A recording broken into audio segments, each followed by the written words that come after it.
किसी भी एक आदमी ने यदि मेरा वक्तव्य इतना गलत था तो वो उसे हाई कोर्ट में, सुप्रीम कोर्ट में क्यों चैलेंज नहीं किया, मुझे सजा करवाते। अनुज चौधरी का यह स्टेटमेंट उस वक्त का है जब संभल में हिंसा हुई। तब वो संभल के सीईओ हुआ करते थे। ये संभल में उस वक्त जो भी करते थे उसके लिए लोगों को चुनौती देते थे।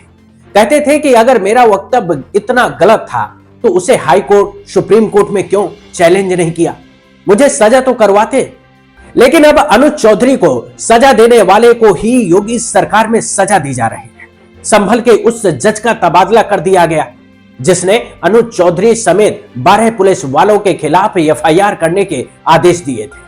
यह फैसला जज ने किस मामले में दिया, किसने संभल के तत्कालीन सीईओ अनुज चौधरी को चुनौती दी और कैसे कटघरे में अनुज चौधरी के कारनामों को लाकर खड़ा कर दिया, वो सब बताएंगे। बस इस वीडियो को अंत तक देख लीजिएगा ताकि पुलिस की वर्दी में अनुज चौधरी के कारनामों का सच आपको भी पता चल सके। नमस्कार दोस्तों, मैं गंगा प्रसाद, आप देख रहे हैं वॉच न्यूज।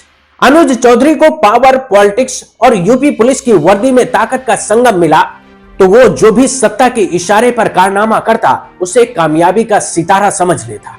और समझ भी क्यों ना ले, क्योंकि जिस कारनामे के दम पर सीओ से एएसपी बनने का सौभाग्य मिला वो यूपी पुलिस में बहुत कम लोगों को मिलता है।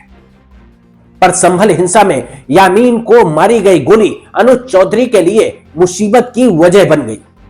इस मामले में यामीन के पिता ने कोर्ट में पुलिस के कारनामे को चुनौती दी, जिसकी सुनवाई संभल के चंदौसी में सीजीएम विभांशु सुधीर ने सारे सबूत, साक्ष्य और गवाहों के आधार पर की।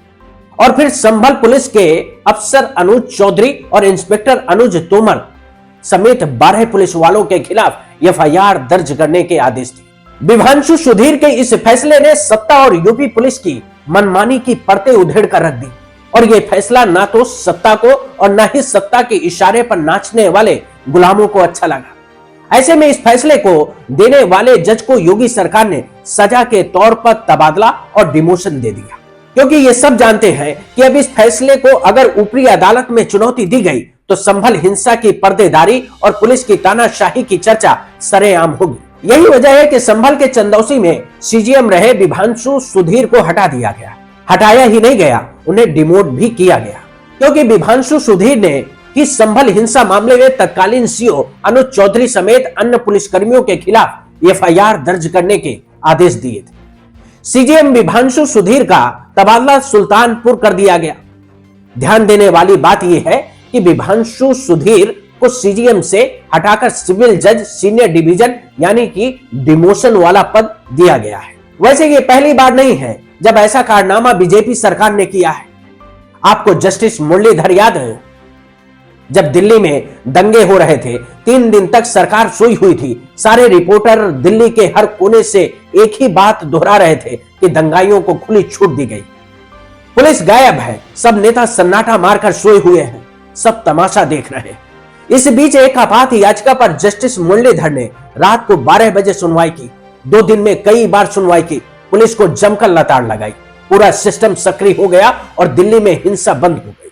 चूंकि उस सुनवाई में भड़काऊ भाषण देकर दंगा फैलाने वाले भाजपाई नगीने की चूड़ी कस दी गई थी, इसलिए महामानव की महाबली सरकार सक्रिय हुई और अगले ही दिन जस्टिस मुरलीधर का दिल्ली हाईकोर्ट से तबादला कर दिया गया। उन्होंने एक अच्छे जज को अपमानित करके एक दंगाई को बचा लिया। अब यही कृत्य यूपी में दोहराया गया। संभल हिंसा मामले में सीओ अनुज चौधरी और अन्य पुलिसकर्मियों पर मुकदमा चलाने का आदेश देने वाले जज विभांशु सुधीर का तबादला कर दिया गया।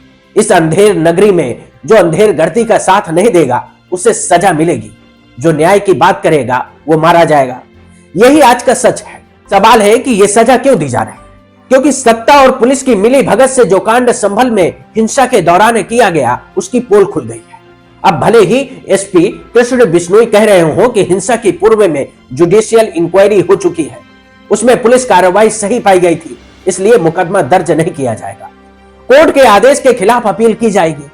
अच्छा है, कम से कम यही कर लीजिए। चर्चा होगी तो दुनिया भी यूपी पुलिस के कारनामे को और अच्छे से देख पाएगी और समझ भी पाएगी।